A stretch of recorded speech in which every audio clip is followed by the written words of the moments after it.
All the gossip. The Rumor Report. Gossip. With Angela Yee. It's the Rumor Report. The Breakfast Club. Well, Bill Cosby has released his first public statement from prison, and he released this through his spokesman, Andrew Wyatt. Happy Valentine's Day. My political beliefs, my actions of trying to humanize all races, genders, and religions landed me in this place surrounded by barbed wire fencing, a room made of steel and iron. So basically, he has no remorse. He feels like he is a political prisoner, according to the statement. He said, it's just an accusation that's not true. And his spokesperson is saying, and what America has said is that women don't lie, women do lie. That's what his spokesperson said for him. I hope Bill Cosby don't have a Valentine's. He hopes he doesn't as well. No. Well, maybe he does. Maybe that's what he's into. No. Whatever he's into. And his wife hasn't gone to visit him in prison yet, but that's at his own request. He doesn't want anybody to come see him. So I guess it is what it is. According to other reports, they're saying that, and his spokesperson has also said that he's having a good time behind bars.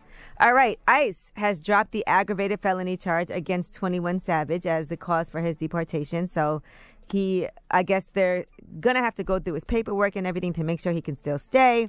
But they have dropped that aggravated felony charge against him. So what does that mean? He's good now? He can fill out the proper paperwork and be good money? Yeah, his paperwork is already pending. He already filled it out in 2017. So I know it takes years to process. I was reading somewhere the only issue is that under Donald Trump now, the way he's made the law is that you can't stay here while you wait for it to process.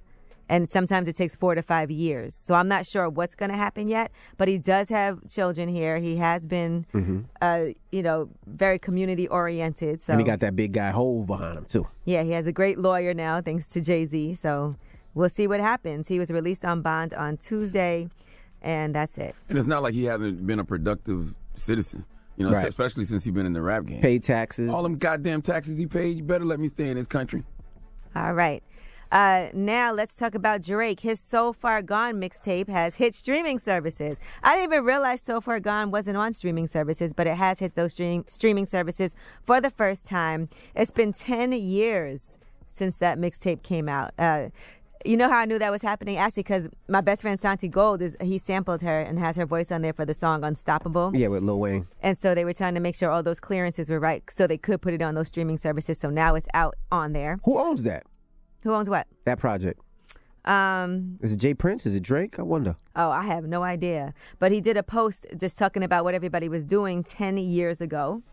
He said, for Future the Prince, he said, a decade ago you were DJing all ages parties at OVO 40. A decade ago you were scared to share your beats. He goes on to talk to Boy Wonder. He said, a decade ago you were in a basement with pink insulation walls figuring out Fruity Loops. He talks to Bria Miles. He said, a decade ago you were working the makeup counter at Beverly Center.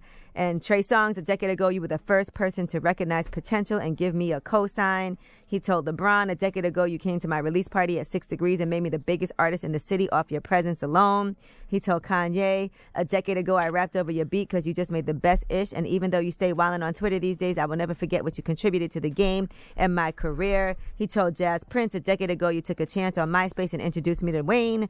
He told Wayne, a decade ago, you took me out of Toronto. You took me out of Toronto and gave me the biggest blessing anybody has ever given me. I will never forget anybody involved in this journey. Sound like Drake got flued out a lot. Even if you don't fit in this caption. So he also shouted out Bun B as well. Bun B, Omarion, a lot of different people that he shouted out. So listen, man, the kid from Canada made his mark.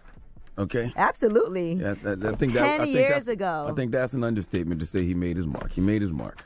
I might have to post, when I used to have this show on Sirius, I had this segment called Don't Quit Your Day Job. And Drake was actually on that. It was for artists that were unsigned to play their music, and then people would call in and say what they thought about it. I'm going to find that and post it, but it's hilarious. Yeah, I was playing Drake early, really early on the radio station, on the other radio, and people didn't know what it was at first, and I think Bun put me onto it. Shout out to Bun B. I was slandering Drake really We know. We know. We're aware. Way before there was Drake slander, you know what I'm saying? There was me slandering Drake, you know what I'm saying? So I can state my place, you know what I'm saying? I can stake my claim to But it's really too. funny. People were calling in and telling him he sounded like Bow Wow. It's funny if you hear it. And he sounded a little different back then. But I'm Angela Yee, and that is your Rumor Report.